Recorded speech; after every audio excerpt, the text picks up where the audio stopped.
welcome to the Blue.A. We have with here this evening Mr. Ahmed Afsar, a very well-known personality in the in the field of horse riding. Yeah, he is an accomplished and very experienced horseman himself. And today, along with horse riding, he wishes to focus on one specific facet of horse riding, which is tent pegging. Now, obviously, tent pegging is not something where you take the horse and you go camping around with it, But what exactly is tent pegging and what is the future of tent pegging? This is what we are going to hear from Mr. Afsar out here. Welcome, Mr. Afsar. Thank you very much, Mr. Babar. Thank you to Brew for bringing up this topic on equestrian sport, particularly tent pegging. So, beginning with what tent pegging usually is, tent pegging is an equestrian discipline, which is a sport done by riders on horseback. You have a 80-meter track, you run at full gallop, and you have to cross the 80-meter in 6.4 seconds.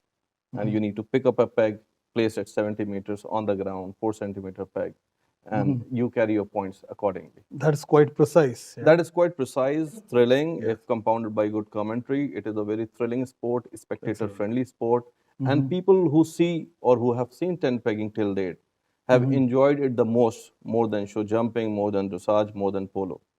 Those who have seen it, they have enjoyed it to the hilt. So this is the main thing why we want to promote tent pegging. In the whole world, it is now being promoted. And the International Tent Pegging Federation, the international governing body for equestrian tent pegging, is making great efforts in the promotion and development of the sport. And they have been organizing various international competitions in various countries now. What is the history of tent pegging? We remember that there were these knights and the lancers, and they used to have this. Now, obviously, that's not tent pegging. I would call it night pegging, right? But what exactly is the history of it? Where did it originate from? It exactly is tent pegging. Oh, it is? Why? Because in the olden days when there used to be wars, the opposing army used to attack the next army during usually early morning hours when the other army personnel were sleeping.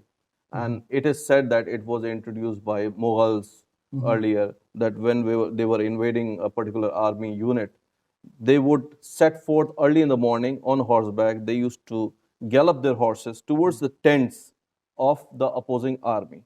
And the tents were in the ground. The pegs were inserted in the ground. So they used to target the peg.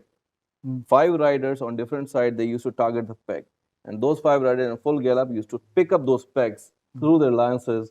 And once they are gone, another set of 10 riders used to come in and they used to run over the tent so that whoever is inside, they usually got hurt or some even died because of, the immense strength of the horse and the feet of the horse. So that was the origination of tent pegging. Later on, it became a sport, but that is how they used to practice. Tent pegging was practiced as a sport like this, and it used to be converted as a warfare method during the wars. There is another, so by the word of it, verbatim tent pegging comes from this. There is another saying that, when the opposing army was on elephants, so the army that was confronting that elephant used to target and pierce the toe of the elephant, so that when, the elephant got hurt, it would just throw off whoever was mounted on that particular elephant. So strategical attack. It was a very strategical warfare tactic. Yeah. Interesting. So that's the basic history. What is the breed you use for the horses? Any breed for tent pegging, like you see majorly in equestrian sports. If you talk about endurance, here in the Middle East, it is majorly Arabian horses, stallions, yes. Warm horses are there, thoroughbred horses are here.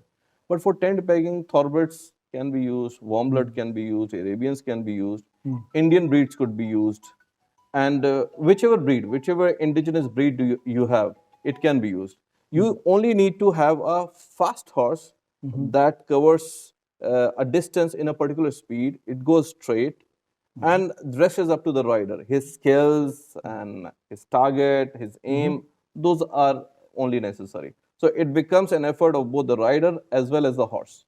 So it has nothing to do with endurance. It has It nothing to is do with speed. It is to do with speed, It is. because you need to cover a distance of 6.4. You need to cover a distance in 6.4 seconds. Okay. So Right. it approximately comes out to be 720 meters a minute. So that's good speed. So in that speed, you need to keep your focus and take out the target from the ground. So that requires great skills and great is. courage also, because you're running at a speed where you feel like that the next step Yeah. would be take off. Yeah, this is pretty exciting, especially knowing that a very particular skill set is required for this targeting. Now, how much time does it go for the training period? If anybody is a good horse rider, he has got basic horsemanship skills, basic riding skills, Yeah. and there's no fear of a gallop, horse going in full speed, then it may take around 2 months or 3 months of tent pegging training. It is usually a very simple sport. If you compare it with polo, it is very simple, because polo involves speed and going here and there. Here you need just a cool-minded horse that goes straight at a good speed. Rest is up to you to showcase your skills towards the target. Rest, show jumping is difficult. Why? Because you need very expensive horses. Of course. You need to compete at the top level. So everywhere in the world, it is very difficult to maintain those horses. For dressage, again, if you talk about India, you need at least 4 crore of a horse if you need to compete at the national level and win a medal. And the least you could go is 50 lakh of a horse if you need to compete for show jumping and dressage. Okay. For tent pegging, even now, even this date, we are sitting on March 2022. Even a 50,000 horse can make you a national champion, even an international champion. So, is there a particular training for the horses also? For these Training things? is there. Firstly, you need to groom the horses in the proper manner. You need to tame their mind so that they are cooler, they don't go wild. So first, the basic training, as it goes for all horses, it is for tent pegging horses also. Once it is trained, then you just need to show him the track. Once the horse knows the track and keeps on going straight, you keep on training it. Within 15 days, the horse understands and learns what it needs to do. Then it becomes a cakewalk. Okay. This is not the case with show jumping, not the case with dressage, not the case with polo. You need months and months of training for these horses. But why isn't it famous as polo or show jumping? Why hasn't it been promoted up till now? It is very sad that it has not been promoted in that way. One, because it is not either in the Olympics or the Asian Games. This sport was introduced in 1982 Asian Games in Delhi, because this sport was prevalent mostly in the Indian subcontinent. India and Pakistan were the stalwarts of tent pegging, and they were very good at it. Their own horses, indigenous breed of horses, they never used to import horses for this particular sport, because the local breed was very good into this particular sport. But it never grew in the European side or the American side, because it was not there in the Olympics. And why it was not there in Olympics? It goes back to the trade, when the sun never used to set on the British Empire. So all the Europeans, so most of the trade happened because all the thoroughbred horses were given to, were sold to the different countries who used to buy. Even today in India, if you see, rarely there are some stud farms that are breeding indigenous breed, the Indian breed, the Kathiawadi, Marwari, Sindhi horses. Yeah. Most of the stud farms are breeding thoroughbred horses. Why? Because in the race course, only thoroughbred horses are allowed. Why thoroughbred horses are allowed? Because it has been made a rule several hundred years back by some people who wanted to promote their own breed of horses. You go to polo, you'll never find an indigenous breed. You go to show jumping, you go to dressage, you'll never find an Indian breed or Arabian breed in those particular events. It's always the thoroughbreds. It's always the thoroughbreds or warmbloods usually. But now some people are taking interest in promoting their indigenous breeds, as well as promoting the sport that are very close to their hearts. For example, the UAE and the entire Middle East, particularly UAE, they are promoting endurance like anything. What UAE has done for endurance, the whole world in total has not done so far. They are the masters of endurance. The amount of investment, the amount of efforts, the amount of love they have poured into endurance can never be found in the whole world.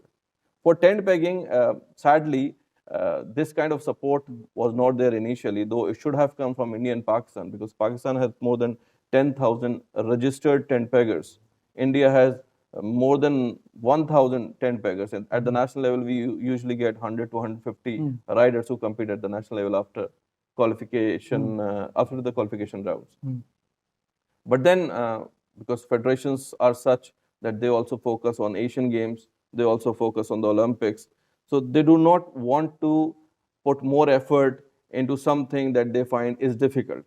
That is why people like us, who are players of this sport, are trying to promote this sport at whatever level possible. We are meeting with several international federations. Yesterday we met the UAE Equestrian and Racing Federation.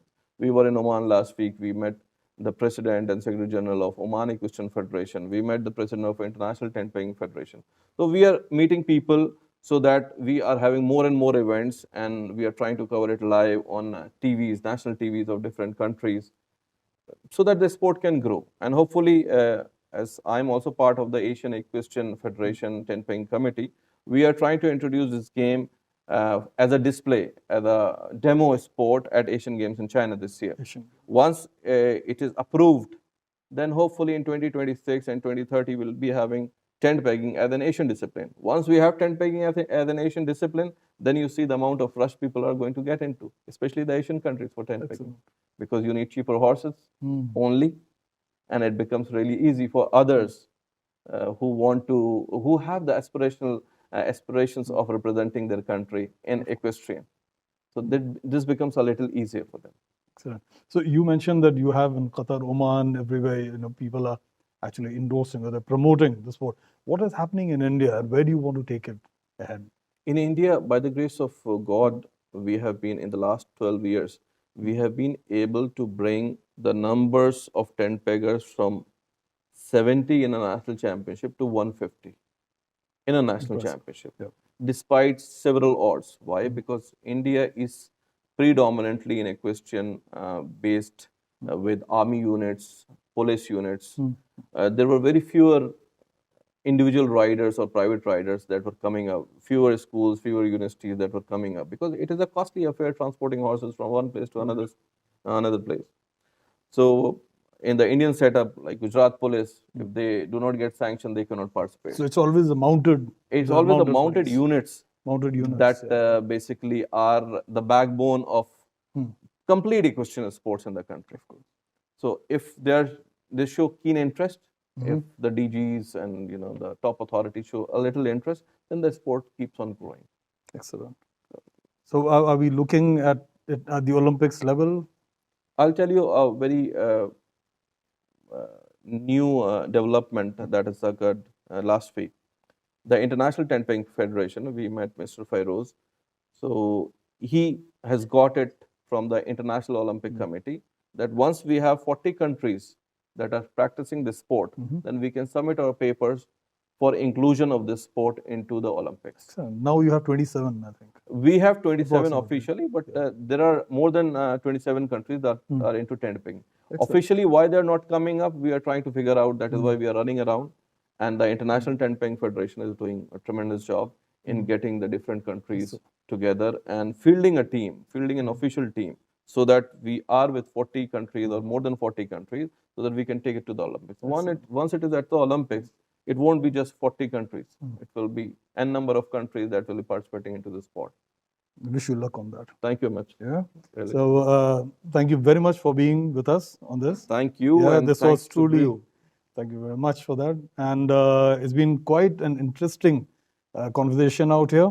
We hope to see tent pegging in Olympics, and wishing your team best of luck on this. Thank you very much. Really appreciate it. Thank you.